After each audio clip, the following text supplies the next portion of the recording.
Hey guys, let's get more news about Dallas, but before that, don't forget to subscribe and leave your like. Matt Eberflus is exactly who you think he is. Will that be enough for the Cowboys? A couple of weeks ago, I was able to craft a compelling argument that perhaps Brian Schottenheimer's play calling does not match its conservative reputation. I've got nothing to surprise you with when we talk about the Cowboys' new defensive coordinator. Matt Eberflus is one of the more buttoned-up defensive coordinators in the NFL. Last year, his blitz rate of 23.5% was 19th in the league, per Sportradar. And that is the highest it has been in any of the 7 seasons he has been a defensive play caller. Some of the explanation for that higher ranking is because the league has become more conservative on blitzes, too. Invested NFL fans may recall a certain Super Bowl quarterback was blitzed 0 times as the Chiefs were destroyed earlier this month. That's an outlier, but the packages that preceded it are becoming more and more common. The NFL has seen a higher investment in simulated pressures or creepers over the past half-decade. Those pressures produce unblocked rushers without sending extra men by manipulating the rules of the offensive line. Eberflus has rarely shown this kind of creativity over the years. He wants to win by dominating the front. But because more teams are putting these packages into their game plans, the blitz rate is going down and dragging Eberflus's rate up. My reading of Eberflus as a DC echoes my opinion of Cowboys RB Rico Dowdle. Dowdle will get you what was blocked and not much more. Eberflus will take you as far as your talent on defense will get you. What does that mean for Dallas? For starters, the Cowboys have no choice but to pay Micah Parsons. Osa Odigizua becomes a priority to re-sign, too. Because of the conservative nature of the scheme, this unit will rely heavily on winning one-on-ones along the line of scrimmage, and Parsons and Odigizua are the only defensive linemen the Cowboys had who played more than 500 snaps this season and delivered a PFF pass rush grade above 75. The Colts and Bears were middle of the pack in sacks at best, the stat inflated by individually great seasons, Justin Houston and DeForest Buckner for the Colts, and Montez Sweat for the Bears. Without that kind of talent level on the defensive line, Eberflus's units were so unable to generate pressure that opponents could take all day to get the ball downfield. A Parsons trade never made sense for the Cowboys anyway, as I wrote last year, but it will probably remain a backburner topic for the rest of the offseason.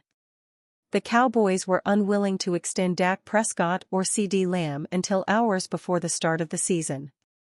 Now we're already hearing on the team's website that there has been no progress yet on a Parsons extension, never mind Parsons all but begging for this to be done as painlessly as possible.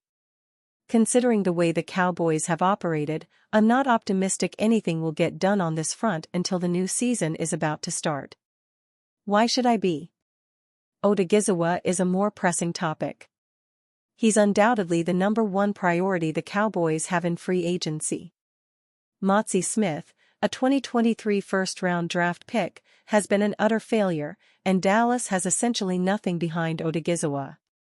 Justin Rogers, a rookie 7th-round selection, didn't even play a snap in 2024. For a team that is happy to root around in free agency and pay for production, I could see looking at Odigizua's up-and-down results and perhaps wanting to sign someone else. But the Cowboys in this decade have rarely signed outside free agents to long-term contracts. And if they don't retain Odigizua, they will basically force themselves to spend a draft pick on someone who will have to start immediately. Ask Jerry Jones how that worked out this past year with Tyler Guyton and Cooper Beebe. Hell, ask how that worked with Smith. You can have some hope for Marshawn Kneeland and Sam Williams after injuries wrecked their 2024 seasons. I don't think the situation on the defensive line is dire. But I don't think the Cowboys have a chance to be middle of the pack in sacks without Parsons and Odigizua. Meanwhile, the defensive spine will need a total remake. DeMarvion Overshown's speed would have made him a terrific fit for this defense, but after his late-season knee injury, we have no idea if he will play in 2025. Eric Kendricks is a free agent and a Mike Zimmer devotee who may not have the range to operate in the middle of the field in this scheme. The Cowboys have stockpiled quite a few draft picks at linebacker over the past few years, but I don't think rolling Marist Liufau and Damone Clark out there and calling it a day will be a terrific fit for what Eberflus is trying to do. I do think Clark has a chance in this scheme, but he'll need a running mate who can tackle better than Liufau. Dallas has not had a real answer up the middle since Leighton Vander Esch was sidelined by a neck injury and finally called it a career, and even he was more stopgap than dominant at the end of his career. I wonder if Eberflus might be willing to bring over Tremaine Edmunds from the Bears. A 2018 first-round draft pick of the Buffalo Bills, Edmunds has been mostly underwhelming on the raw numbers, but he has a $17.4 million cap hit this year and could be available in a trade because it would save the Bears a lot of space. He's still only 27, as he came into the league at a young age. When we have seen expensive players join the Cowboys of late, it is usually by trade. And Eberflus will probably get a small bit of space to play with to make his defense hum how he wants. Meanwhile, the Bears and Colts under Eberflus always put a lot of emphasis on having a great slot cornerback. Indianapolis developed Kenny Moore, eventually signing him to a long-term deal. The Bears spent a second-round pick on Kyler Gordon in 2022. Jordan Lewis had a spectacular bounce-back year in that role for the Cowboys in 2024, but he turns 30 in August. Is he a good enough fit for what the Cowboys want to do at this point in his career? Or do they need to reinvest and find this player elsewhere? Former Bengals star Domata Pico set to join Deion Sanders' staff at Colorado. In an incredibly important offseason for the Cincinnati Bengals, some fun news broke as former Cincinnati legend Domata Pico is set to become the defensive line coach for the Colorado Buffaloes. Pico is now set to join Deion Sanders and his staff for the Buffs after spending this past season coaching with the Dallas Cowboys. The former Bengal played a lot of his prime years with Mike Zimmer in Cincinnati.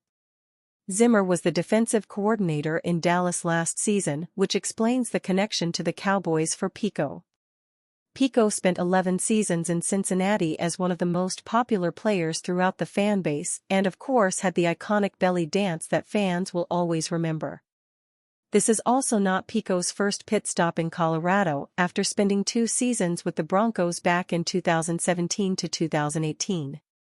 It is always fun to see former Bengals stars thriving post-playing career, and Pico is certainly one that fans will always love and enjoy. Cowboys predicted to cut ties with 4-time Pro Bowler after just 1 season. The Dallas Cowboys did not have the season they expected in 2024. Their roster could look very different as they look to fix their salary cap situation this offseason. The Cowboys are currently projected to be $2.8 million over the salary cap, according to Spotrac. They will likely lose some free agents to other teams and will have to make cuts.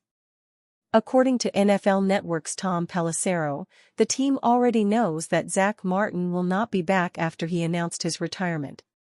While predicting other Cowboys players who would not be back, fan-sided Zachary Rotman predicted Dalvin Cook would not be re-signed.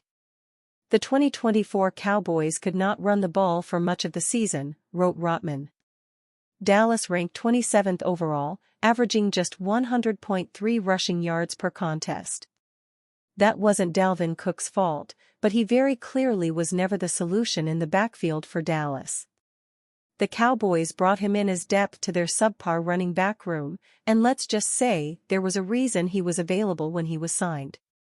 Cook was coming off a year to forget with the New York Jets and the Baltimore Ravens, and wound up barely getting used by the Cowboys even with their rushing woes.